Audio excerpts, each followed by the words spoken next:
Hello.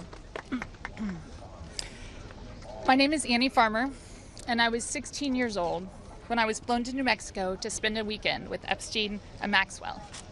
That same year, 1996, my sister, Maria Farmer, reported what happened to me there, along with reporting her own assault at their hands and their theft of sensitive photos of herself, of me, and our younger sister that she had taken for her work as a figurative painter. I am now 46 years old. 30 years later, we still do not know why that report wasn't properly investigated, or why Epstein and his associates were allowed to harm hundreds, if not thousands, of other girls and young women. We have never been told whether those images were found when they discovered a large amount of child sexual abuse material on his property. As a psychologist, I understand that when the systems meant to protect us recreate the abuse cycle, the betrayal that occurs can be just as damaging as the original trauma.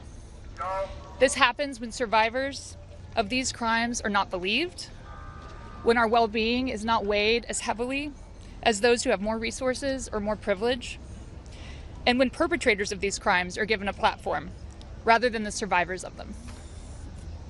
For so many years, it felt like Epstein's criminal behavior was an open secret. Not only did many others participate in the abuse, it is clear that many were aware of his interest in girls and very young women and chose to look the other way because it benefited them to do so. They wanted access to his circle and his money.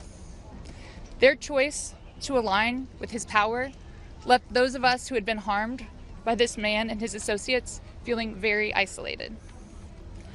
I could never have imagined being here today and this chorus of support that we have all received.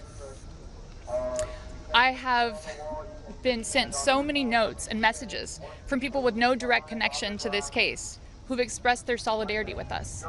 And I believe that is because, in part, as Anushka explained so well, this is an extremely widespread issue of child sexual abuse, of sexual exploitation, of sexual violence. This affects almost every family in some way.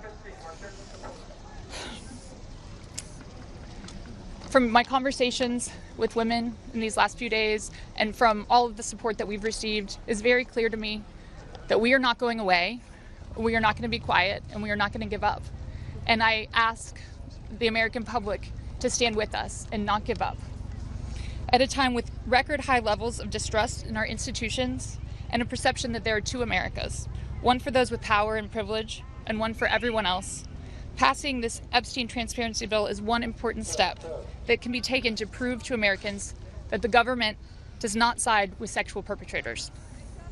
A thorough public review of this information is an important step in preventing the type of systemic failures that have occurred in this case and harmed all of us. An important step towards healing for those involved. Thank you.